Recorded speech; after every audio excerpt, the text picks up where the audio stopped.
Welcome to another edition of Market Impact Insights, your podcast source for business leadership perspectives to help your business grow. Hear from experts in marketing, sales, business strategy, and more, with practical advice for business success. Make sure you won't miss the latest episodes by visiting marketimpactnow.com. Now, here's your host, Dan Albaum.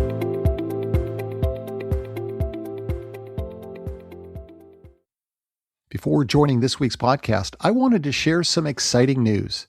The upcoming publishing of my new book, The Giving Edge: Why Putting Others First is Your Greatest Advantage. Through the stories of 37 amazing humans and leaders, you'll see why bringing a giving mindset every day leaves the ultimate positive legacy and impact, and is truly transformational. You know, we hear all the time in business that people first and empowering leadership can be soft, but it's anything but. It's the way to truly empower and lift your teams and others around you to achieve all that they can be. So stay tuned for more updates on the upcoming launch of the book. You'll be able to find it everywhere that you find books. Now on to this week's podcast. Welcome back to another amazing episode of Market Impact Insights. You know, as part of leadership, there are so many qualities that are going to make the difference, especially if you are founding and trying to grow an emerging business. Things like resilience, things like leveraging the latest technology. Of course, AI is what so many companies are focused on right now. There's also the cultural element, the human factor. How do we build a healthy and a sustainable culture? We're going to get into all of that with an amazing leader. Anya Cheng is a global e-commerce marketing and software product management expert. She's also currently the founder and CEO of Taylor, and that's an artificial intelligence-powered clothing rental startup in Silicon Valley, really just changing the game in that space. She's also the mentor of 500 Startups, which is one of the top accelerators in the world. She's also an adjunct lecturer at Northwestern University, so she's giving back to that next generation of leaders at that university. And I just can't wait to get her perspective, which has been this entrepreneurial journey through technology. Anya, welcome to Market Impact Insights. Hello. This is Anya from Taylor. We use AI to pick clothes for busy men and then send people real clothes to rent. And from there, for people to provide feedback, and then we collect those data feedback and help fashion brand to reduce future waste. So then there will be less inventory in the future and more sustainable environment. I'm excited to be here and share some of my experience at Taylor, but also my previous work at Meta, eBay, and Target. Yeah, you've worked for some of the biggest brands right out there. We know them across the world. But I want to go back now and really to the start of this journey of yours. And what really sparked your passion to focus more of an entrepreneurial path after getting that corporate experience? I think for people who start a company, you've got to have something you are really passionate about. And it started with me when I have my personal problem. When I was working for Meta, as a few female leader there, and also being an immigrant with a color, and I feel a bit imposter syndrome. Being a Taiwanese woman there, didn't come from coding engineering background. I came from a marketer background, as product management background. I do feel imposter syndrome, but I don't want people to find out. I hope that people don't know I'm freaking out every day. So I start looking for options, company like subscription boxes, like Stitch Fix, which I got those boxes, people style me, but you have to buy from every single shipment. Once you get a box, you have to decide, am I going to buy this? Can I find somewhere cheaper? After you buy this, you have to wash your clothes, you have to ironing the clothes, you have to folding the clothes. It's a lot of work. So I start renting clothes. I using company like Rent the Runway, which has been already 17 years on women's rental company side, using company like Newly by Urban Outfitter. They have 500 million revenue since they just started 5 years ago. And also company like Amours and Fashion Pass. There are many women's rental companies out there, but they all require me to pick. 100,000 garments. Pick. Spend 3 hours picking. It was an aha moment that I realized most of fashion company has been designed for people who are into fashion. Not for people like me who just want to get ready for the day and be successful. So with the idea in mind, I start researching and see who else think like me. Hey, shopping and laundry, and turn out that a lot of people think like me, but they are all busy men. Hey shopping and laundry, sales guy, single guy, podcast hosts, consultants, recruiter, executive coaching companies, and a business owner. They are busy men who need to look good but not into fashion.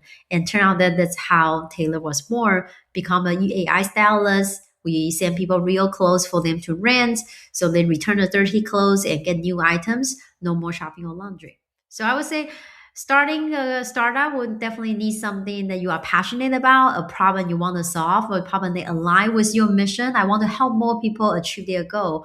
Just like my time at big tech company, I want to feel confident and ready every day. And that's why Taylor was born.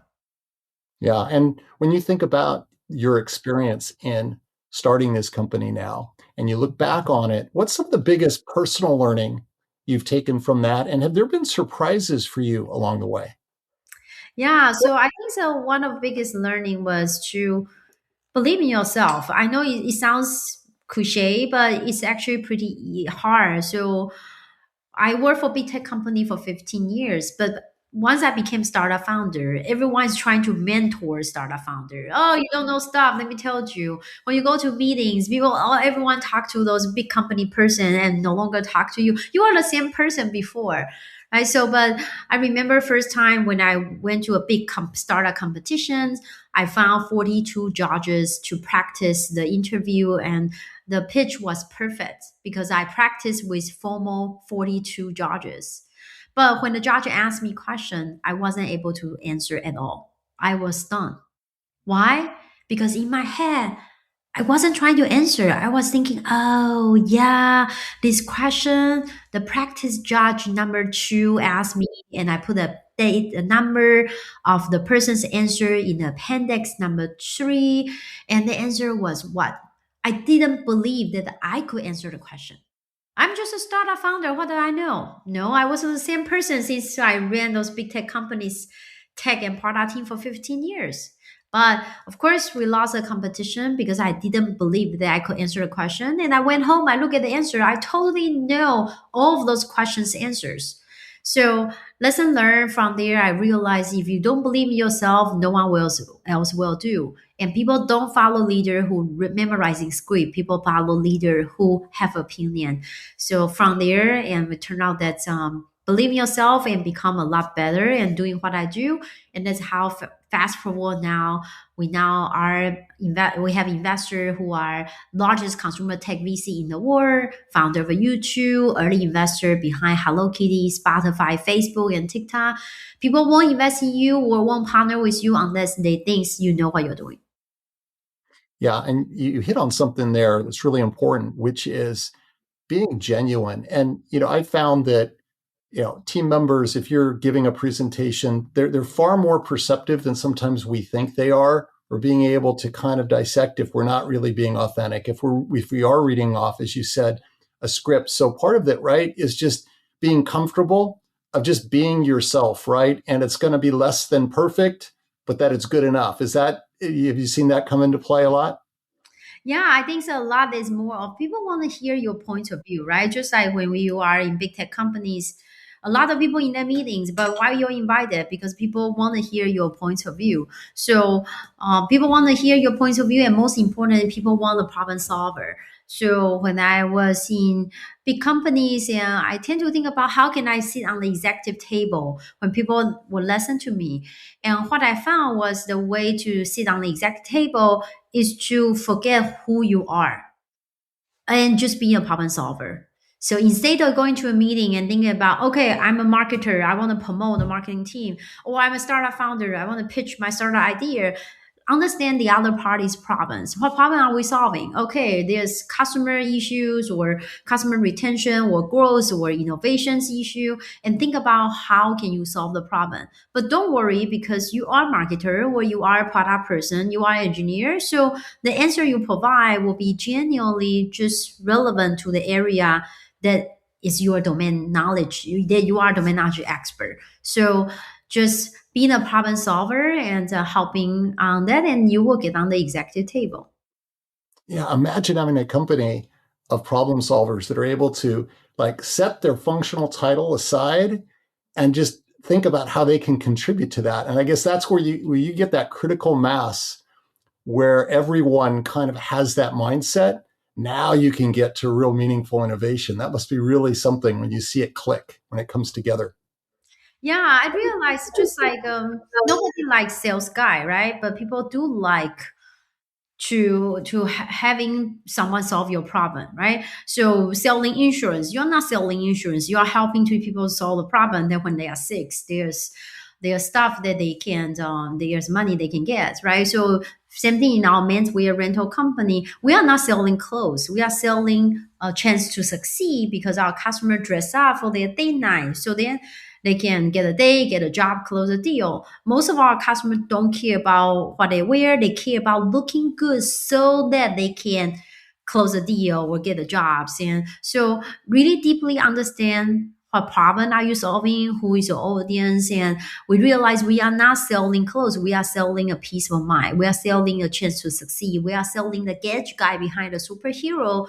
And once we know about that, of course, the business become better because you are not just Coca-Cola doesn't sell soda.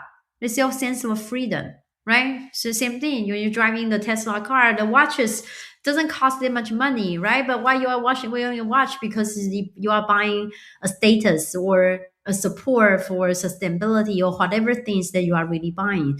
So think something more than just that the problem on the surface. Yeah, something you've talked a lot about is not giving up in the face of rejection. Can you share a little bit more about that? Yeah, so I think the a good story to share is I'm originally from Taiwan, and when I came to the US was 2008. I went to Northwestern University to get my master's degree in marketing. But I graduated in 2008 after Lehman Brothers went bankruptcy. As you may remember, there was no job anywhere. So probably even worse than the AI era right now. But I was thinking to go to a school's career fair, but because my background was a reporter, so even as a marketing student, I couldn't even get any campus recruiting interview. So, since I cannot get into the marketing school's campus interview, so I will go to all other different school, engineering school, chemistry school, material sciences school, law school. They all have recruiters, right? And recruiter, although they recruit for a certain role, they know other recruiter in their company. So I will wait outside of a building, Chicago, 40-degree Fahrenheit, minus 20 degrees Celsius. I wait outside the building. As soon as a recruiter came out from other schools, I will send in my resume, and it didn't work. People say, oh, this is dumb, and push recruiter isn't a good idea. In the US, we call one thing called networking. You have to network and have someone to refer you. That's how you get a job. But I didn't know anyone. I'm originally from Taiwan. It was my first time in the US. I didn't know anyone. Oh, well, that's not true. I know professors. They don't know me, but I know them. So I will knock down every school's professor store. So chemistry school, material science schools, MBA school. And then one day I was knocking on the door, and a professor from journalism school, he said, I don't know you, Anya. I cannot refer you any job. But tomorrow I'm going to host a panel, and I need 10 more students to fill the seat. You can come in, listen to the panel, and you can bring 10 more students. So I went, I brought my classmates, and after the talk, it was a Farmers Magazine's company CEO. So I went there and I say, hey, amazing talk. My English was so bad, I really didn't know what she was talking about. You're amazing. Here's my resume. So she connect me to the recruiter of the company. I interviewed at the magazine company. It was perfect. I was a reporter. It was a media company. I have a marketing degree and it was looking for a marketer. It's perfect. As soon as I walk out the building, I saw the magazines on the wall. I thought, this is it. This is my company.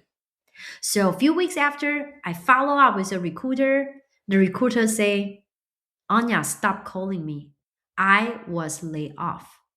The recruiter herself was laid off by the company. So I thought, hey, Lauren, her name is Lauren. Lauren, since you have nothing to do you want to grab a coffee? She said yes. She has no job, right? So we talked and she told me a lot about the company.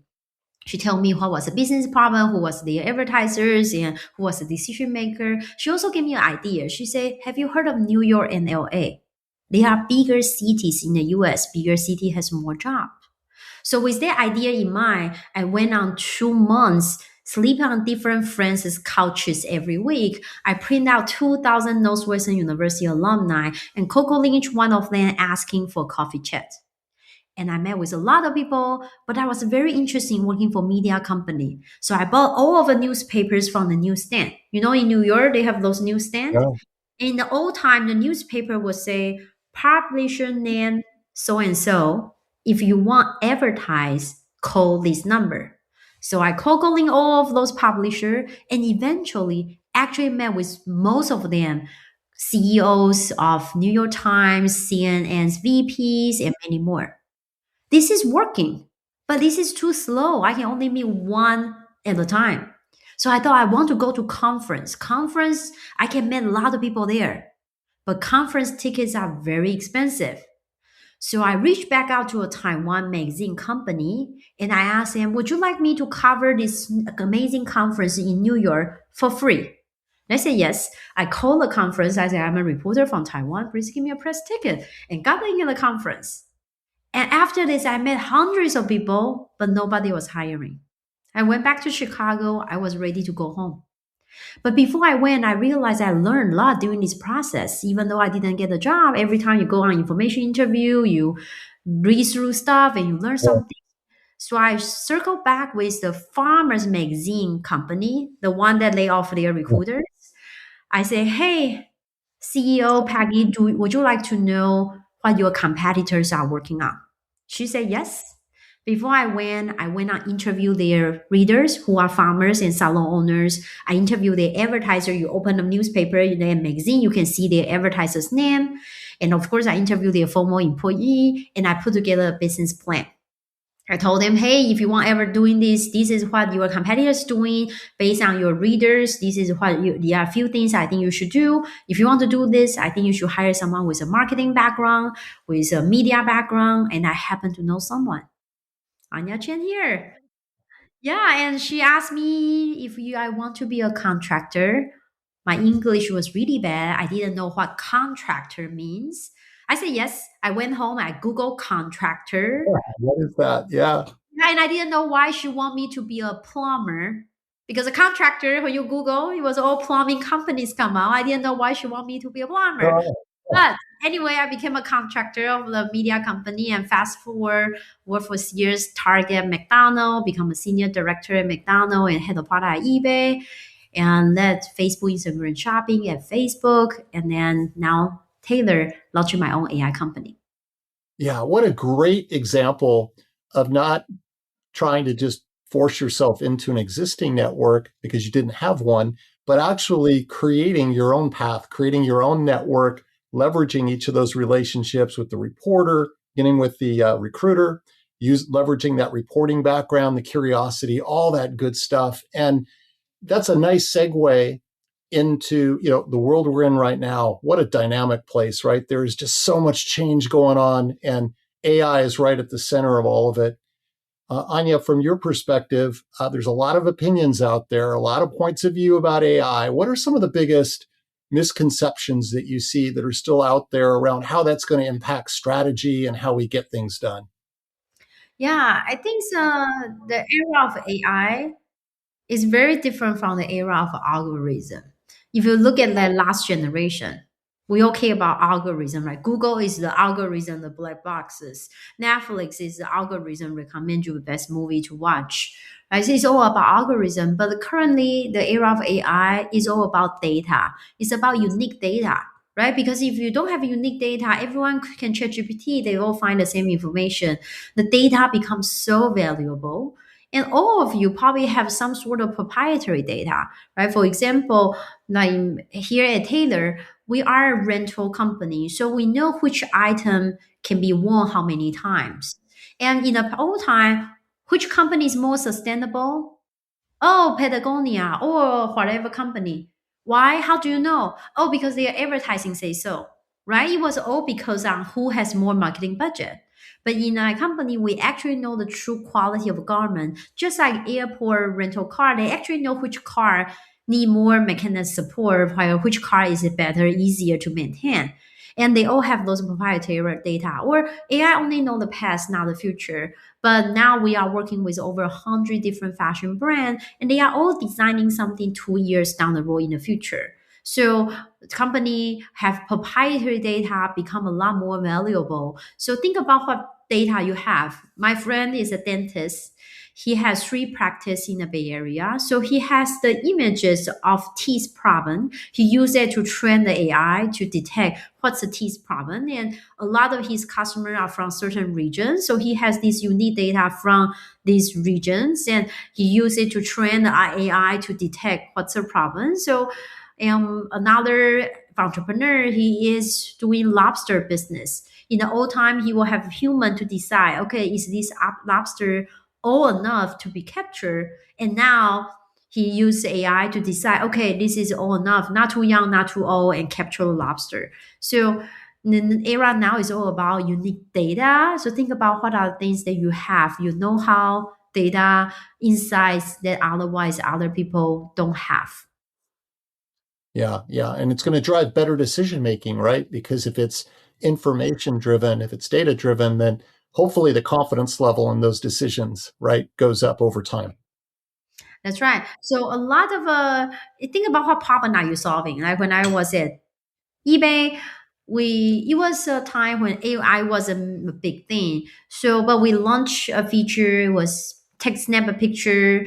It being recognized by AI, so then people can posting the job or whatever clothes or chair or car they want to sell to be easier.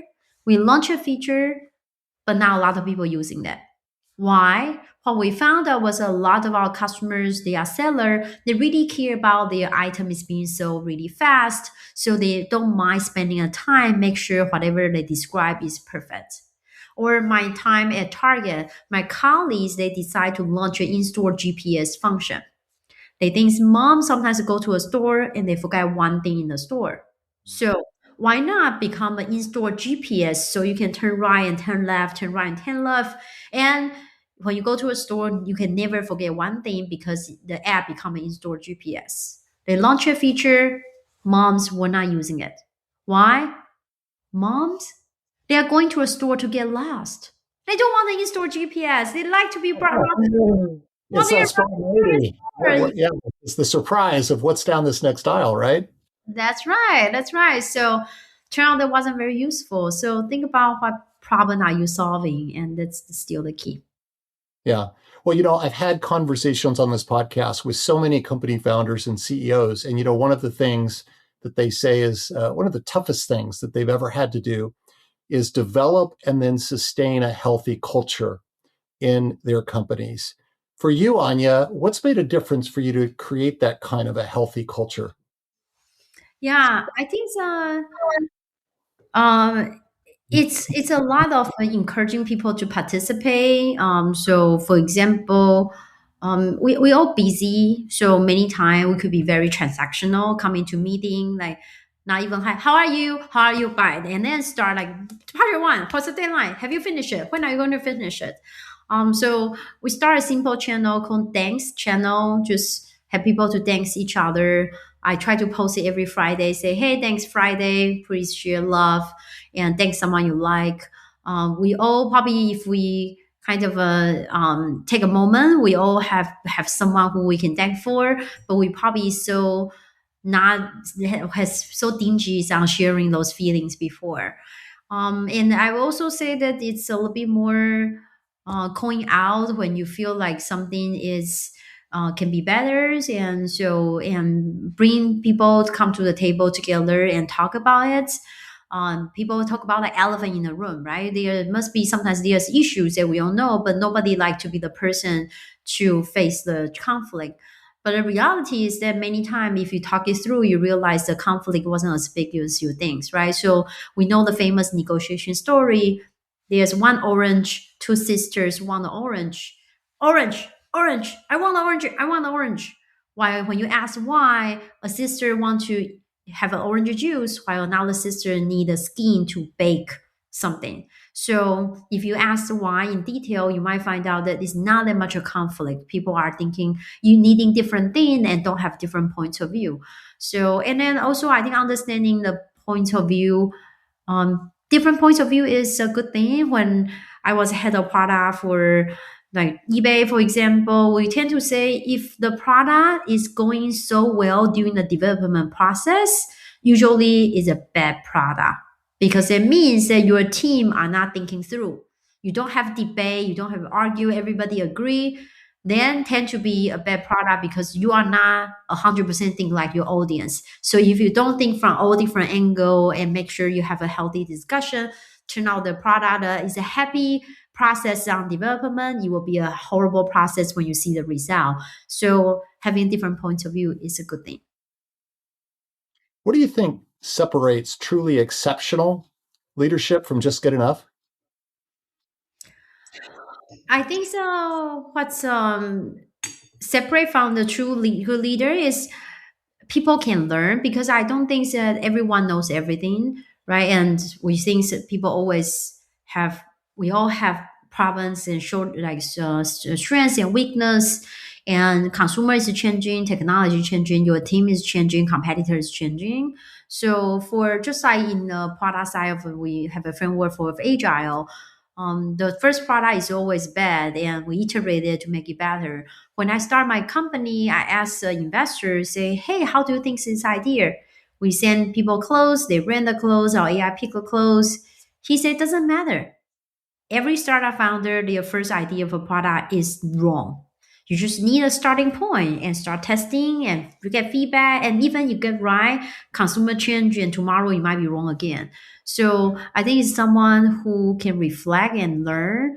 And it's era of AI. You're very smart, but AI could be very smarter than you. So it's just someone who can adapt, change, and continue improvement. And that's the true leader. And so does all of the talents.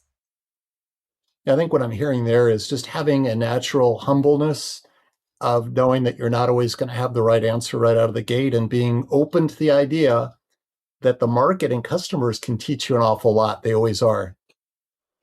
That's right. That's right. Yeah, and also not afraid of testing things, right? So nowadays there are so many tools. Keep in mind on testing things. You are not testing the product, or testing the campaign. You are testing the hypothesis. Pretty clear on what you are testing out, and learn fast and fail fast. I think that's what make a company great. Because you never know, right? We see so many companies and doing okay, and then overnight, this weekend, they launch something, play around something, and suddenly it go viral, and you become a great companies, and we're company doing great, but then suddenly, like overnight, people are not listening or trying to get into the clubhouse anymore. So just so it's consumer changing a lot, technology or business changing a lot, and so just testing out stuff and hearing feedback from the customers and continue go from there. What's the best piece of business advice you've ever received? I think it's more of a just very important to think about what's the true problem you are solving for your customers. Mhm. When we started, we thought well, our customers are probably guy who at least could be a little bit understanding fashion or interested, want to look good. So a lot of people say, "Oh, you are perfect for the community who young people or what." What we have found was actually it's not always true. We have customers young as 16 as old as 85.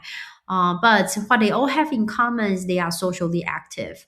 I think what we have the business advice is to really deeply understand your customer. It sounds easy, but it's actually hard. My time at Meta, for example, we don't actually interview a lot of customers because there are so many of them. So end up that we spend most of the time on behind in a spreadsheet. And when was the last time you actually talked to your customers, right? For me, it was today, an hour ago. Every customer, if they churn, they get a booking link of my Calendly. They can book a time with me, and we'll ask them why you churn, what you do, why you love the service, why you decide to discontinue the service. So I think it's really listening to your customers and listening to the details on what they want to achieve. For example, when a customer going to a conference, we send them a shirt with a dolphin print. You're like, what? I'm going conference for business. We're like, oh, give it a try. He got there, someone look at him and say, hey, nice shirt. You become conversation opener, become an icebreaker, and you close the deal. Because we heard from him, his real goal isn't about looking good. It's about closing a deal in conference and make a lot more money for the sales role in the conference. Right. So I think deeply understand your customer. Like the mom's target mom example, target mom are going there to get inspired, look around things. Yes, they might forget about one thing in the store, but now they have an excuse. Sorry, husband, can you take care of kids again? I have to go to Target store to buy the milk again. Right. So the deeply understand, just like people open the Weller app. People are not trying to look at how much degree today. People want to know, do I need to bring a jacket? Do I need to bring an umbrella? That's a real goal. Wasn't about how much degree, right? So deeply understand the job to be done, the true problem they want to solve. Yeah. And when you think about the future, what makes you optimistic? I think so. I'm optimistic because we are in the business for sustainability. I think the future of the world is a lot more circular. It's a lot about ownership is more accessible. So in the old time, people like, oh, owning a car is amazing, or it's a stage, like showcase of status. Nowadays in Bay Area, people are like, oh wow, you Uber to the office. Okay, cool. You're not driving your car. Yeah. So right, because yeah, you don't own the Uber, but when you need it, it's there. You all time you buy the DVD and you collect the CD and put it in the whole walls, and now you open a Netflix show. You can watch whatever show. You don't own any of those DVDs anymore, but you can watch a show. Streaming, you have a CD before, now have the Spotify. You pick the song and unlimited song. You don't own any of the song, but now you can listen to it. So I think the whole word is assets versus ownership is about circular. People say, oh wow, wearing someone's the clothes is secondhand. Yeah, but then when you go to restaurant, the spoon 200 people ate it before, but you still put it in your mouth, right? So the circular is everywhere. Now you go to supermarket, the bag was actually recycled. A lot of Right. stuff recycled. You go to hotel, you slept there. 200 people slept on the same bed before. It's just everywhere. So I'm optimistic about the future. There's a lot more sharing economy, a lot more prepping economy. People are needing help from technology, have needing help from platform. People spend more time on stuff they care, have less time to be on busy stuff, and more about circular as well. So as we wrap up the conversation, Anya, do you have any other final advice for leaders that are looking to make more of a positive impact and elevate the performance of their teams? Yeah, I think that a best team is about using their strengths. When if you look at here my story early on looking for a job, so I people say that's crazy. How would you ambush recruiters and wait outside the building? And I say it wasn't hard because I was a reporter before, so I was waiting outside the building and I given people my microphone and I was just changing to the resume, right?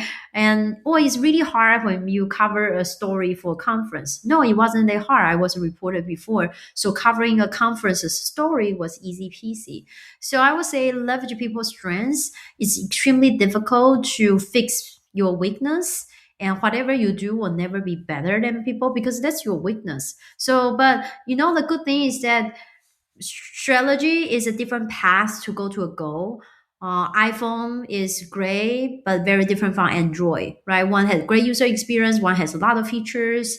And Target and Walmart are both very successful company, but they got very different strategy on the on pricing or on discovery.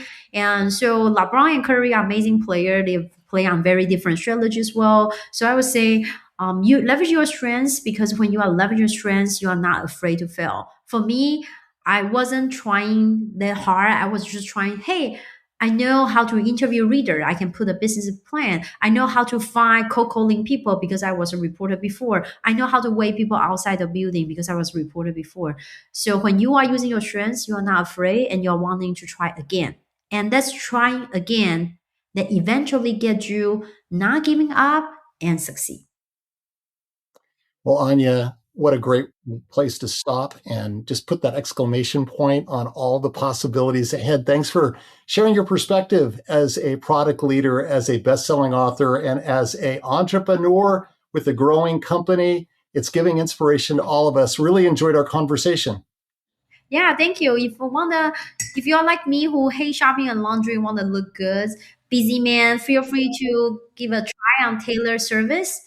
Go on website Taylor. That's Taelor dot style, STYLE Taylor dot style. Use a code podcast 25 to get 25% off first month, or use a code podcast gift to get 10% off gift card for your loved one to save time and be confident every day.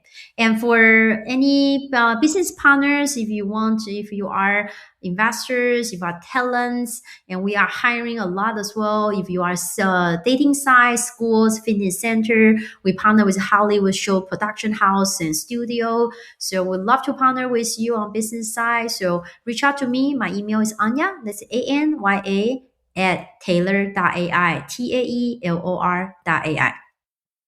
And a reminder, please continue to give the gift of feedback that helps make this podcast even better. You can do that by going out and giving a rating and a review. It's so easy to do on all the podcast platforms, including Apple Podcast and Spotify. And as always, make sure to visit marketimpactnow.com for the latest in business leadership perspectives. So long until next time.